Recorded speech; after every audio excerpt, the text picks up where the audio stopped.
Tonight on Stephen Colbert, Kamala Harris is giving her first interview since the election, and it's pegged to the announcement she made today of her book that's coming out. When's it coming out? Like in a month or 2 months?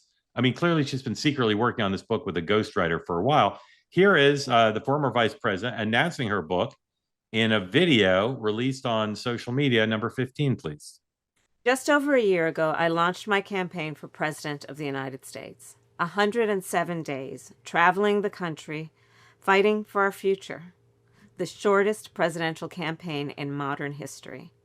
It was intense, high stakes, and deeply personal for me and for so many of you.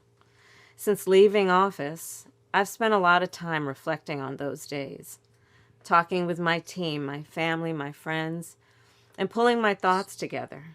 In essence, writing a journal that is this book, 107 Days.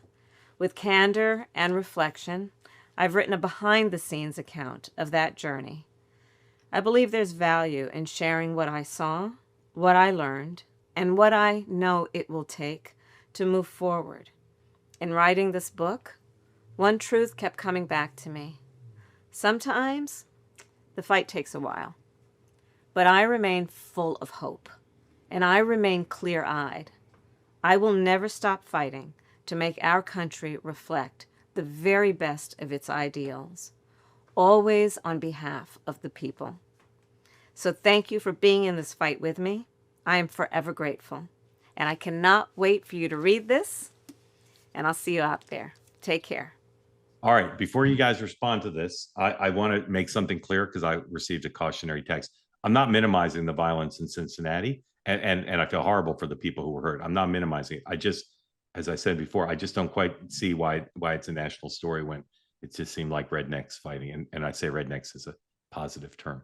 All right, Nomi, how much do you think she got for the book? And if you were her advisor, what would the metric of success be? Like, does she just want to make money off of it? Or do you think she's got some other mission in mind? I find it interesting that they announced this the day after she announced she's not running for governor of California. I hope this isn't about the money for her. I think she's probably doing fine in that area, and she probably had a lot of different kinds of offers. So if we're about money, I don't think books are generally the way to really make it. I think it's about, getting her story firm and in writing and having history at least reflect her version of events. I mean, I find it interesting. She said behind the scenes is like, you were the candidate. What do you mean behind the scenes? Like, right. Of course, you're going to have the insider perspective. Yeah. And that's why people are reading this. Right. But, it's her opportunity to say what happened. Whereas you've had three reporters, I believe, or 4 reporters now, at least write books about their version of events and their investigations with, folks throwing stones at each other. I think she wants to come off looking like the better person, and that she did the best she could as a loyal soldier to the Democrats and to Biden as much as she can, and set the stage for potentially another run, because she did get, I think, the 3rd highest number of votes in history. So yes. Yeah, that's not something to minimize. I think we still should keep that in mind. Did she do it the way I would have? No. Yeah. Okay. Well, let me ask you a question, and then I want Amber to respond. Would you say, in general, the conventional wisdom amongst political pros, forget the public, amongst political pros, is she ran a good campaign, an average campaign, or a weak campaign? I think for the first month, she ran a very good campaign. And I think in the second part of her campaign, she brought in all the same consultants who brought us the great win of Hillary Clinton in 2016. Right. And, just the same folks that really should be. So the second half was bad, fine, or good, would you say?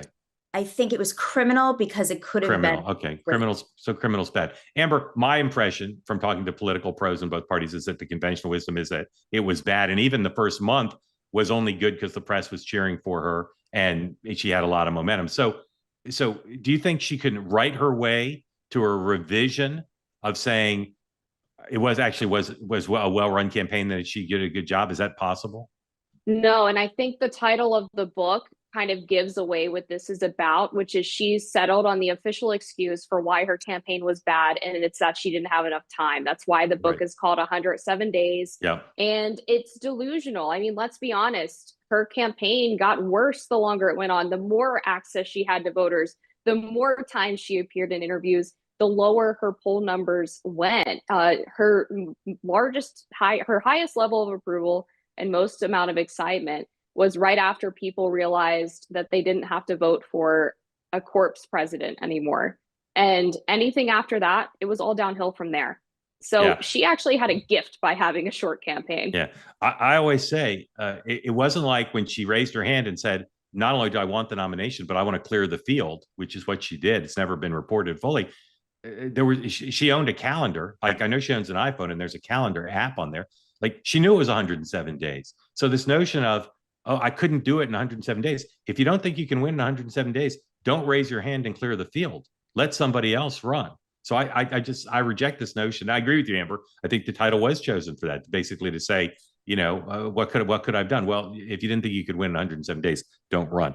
Want more great clips like that? I've got an idea. Hit the subscribe button, be part of the Two-Way community, never miss a clip, and you can always watch our full episodes, join them live, go to twoway.tv.